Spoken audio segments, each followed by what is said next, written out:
लोगोफोर नोंथांमोना बेवहाय मोनसे मिसाइलनि नाम बुंदों बे जाबाय ATACMS ATACMS मिसाइल बे जाबाय मोनसे आमेरिकानि लं रेंज मिसाइल 300 किलोमीटर फ्राम बेनि जि रेंज बा बिनिख्रुइबो बांसिन जानो हागौ स' ATACMS जों बे मिसाइलजों रासियानि मोनसे एयार बेसआव एटाक खालामदों इउक्रेना आरो बे एटाक खालामनायाव मोनसे एर'प्लेना मा जादों डेस्ट्रय जादों डुम्सडे प्लेन IL-86 बो होनना बुङो बा फ्लाइंग क्रेमलिन बो होननानै बुङो बे मोनसे एर'प्लेन बेयो बे एर'प्लेनखौ आसलते डुम्सडे एर'प्लेन होनना बुङो बा डुम्सडे प्लेन होननानै बुङो आरो बेबादि गंसे डुम्सडे प्लेना ATACMSनि एटाकआव डेस्ट्रय जादों आरो व्लादिमिर पुतिन बिथाङा ओरैबायदि रागा जोंदों आरो बेनि थाखाय जि फिननाय होनांगौ बेखौ गावसोरनि आर्मिफोरखौ थिनदों इउक्रेननि सायाव बेबायदि मोनसे जोबस्रांनाय एटाक खालामनो थाखाय खावलायदों स' नोंथांमोना सानदों बे मा डुम्सडे प्लेन स' डुम्सडे सोदोबनि ओंथिया मा डुम्सडेनि ओंथिया जाबाय जोबस्रांनाय ओरैबायदि जोबस्रांनाय फिसा फिला जोबस्रांनाय नङा बुहुमानो माने टटेलि सिभिलाइजेसनानो डेस्ट्रय जानायनि मुदाव बा बबेबा मोनसे हादरा टटेलि जोबस्रांनाय बा बुहुमनि खायसे खायसे हादरफोरा निउक्लियार बम्बनि एटाकआव बा बेबायदि मोनसे जोबोर गिख्रंथाव माबा मोनसे जाथायनि थाखाय गासैबो जिब जिबि बे जोबस्रांनाय बेबायदि सोदोबा जाबाय डुम्सडे आरो बे एर'प्लेननि नामखौ दोनदों डुम्सडे बबेखानि बिनि जि रियेल नाम बे जाबाय IL-86 जानो हागौ IL माने इल्यूशन 86 बेबायदि जानो हागौ आरो बेखौ फ्लाइंग क्रेमलिन होननानै बुङो स' क्रेमलिना मा क्रेमलिना जाबाय रासियानि मोनसे संसद बेबायदि बुंगोन जाबायदि जोंनि पार्लियामेन्ट फ्लाइंग क्रेमलिन बा डुम्सडे प्लेन होननायनि जाहोना जाबाय जेब्ला माबा मोनसे जाहोनाव रासियाव मोनसे जोबस्रांनाय लीला फैगोन जेरै आमेरिकान निउक्लियार बम्ब एटाक बा सोरबा सुथुर हादरा एटाक खालामबा निउक्लियार बम्बजों एटाक खालामबा बै समाव मा जागोन बे एर'प्लेननि हेफाजाबै बै हादरनि राष्ट्रपतिया हादरगिरिया बा माखासे जाय आयेन कानुन बाहायो नेम नीति बानायो टेक्निक्स बाहायो कमान्ड खालामो हादरखौ बै नेताफोरा मा बे एर'प्लेनाव बेरायगोन अख्रां सायावनो बहुत गोबाव बे अख्रां सायावनो थाबाय थागोन आरो बिनिफ्रायनो निउक्लियार बेसफोरखौ कमान्ड हरगोन आर्मी सेन्टारफोरखौ कमान्ड हरगोन बबेबा आर्मिनि कमान्डारखौ आर्मिनि जेनेरेलखौ कमान्ड हरगोन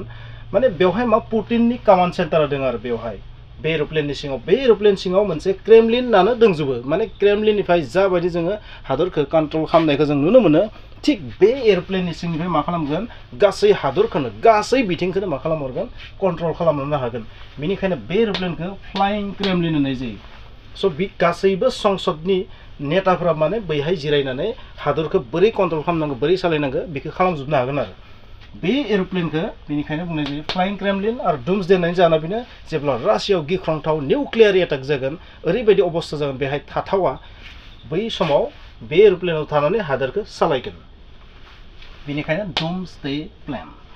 IL-86 स' बेयो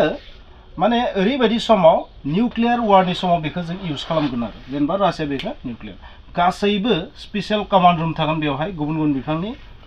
बिफाननि माने बेबायदि स्पेसियेल कमान्ड रुम थागोन गुबुन गुबुन नेता दैदेनगिरि आर्मिनि जेनेरेल नेभिनि जेनेरेल बेबायदि थागोन आरो बिसोर गासैबो निजा निजा माने कमान्ड खालामगोन बै एर'प्लेन सिंनिफ्राय जोबोद गिदिर एर'प्लेन बेयो आरो बे एर'प्लेना जाबाय रेडिएसन प्रुफ जेब्ला निउक्लियार एटाक जायो बै समाव माखासे गिख्रंथाव रेडिएसन जोनोम जायो बै रेडिएसना एर'प्लेननि सिङाव सोरखिनानै हाबलांनो हाया बेनिखायनो बेखौ रेडिएसन प्रुफ होननानै बुंदों बे एर'प्लेनखौ बेहा जेबो खिरखि थाया आरो माखासे VIP रुम थागोन आरो बिनि लोगोआव मोनथाम एर'प्लेना अरायबो थांफागोन बे जाहैबाय MiG-29 Tu-96 बे मोननाया बम्बार जाहैबाय Tu-160 बम्बार बे गेदेर गेदेर बम्बार एयारक्राफ्ट बिसोरो Tu-160 आरो Tu-96 स' बै Tu-96 160 MiG-29 गासैयावबो मा थागोन निउक्लियार बम्ब फिट थागोन क्रुज मिसाइल गिख्रंथाव मिसाइलफोरा मा बेनि लोगोआव फिट थागोन आरो माखासे रोखोमनि माने सेफ्टि सिस्टेम थागोन बे आसलते मा बै जे एर'प्लेना जाबाय स्टिल्थ टेक्न'लजिजों बानायनाय स्टिल्थ माने बेखौ राडाराव मोजाङै हमनो हानाय नङा स' राडार सिगनेचारा भेरि ल' बेनिखायनो बेखौ राडाराव नुनो हानाय नङा बेनिखायनो बेखौ गावख्लायनायाबो इजि जानाय नङा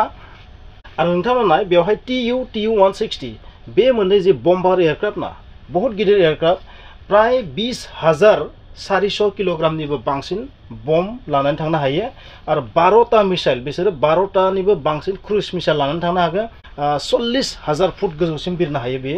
एयारक्राफ्टआ इमान गिदिर एयारक्राफ्टआनो 40,000 फुट गोजौसिम बिरनो हागोन आरो बिनि जे स्पिड बियो 2220 किलोमिटार पर आवरनिख्रुइबो बांसिन बिसोरनि जे स्पिड बेबायदिनो MiG-29 नि स्पिडआबो बहुत आरो बिसोरनि जे रेन्ज बै जे बम्बार एयारक्राफ्ट बिसोरनि रेन्जआ बहुत बुरजा प्राय 3000 किलोमिटारफ्राम बा बिनिख्रुइबो एसे बांसिन बिदिब्ला नोंथांमोना बुजिबाय बेबादि गिलु बालु अत्याधुनिक हाथियारा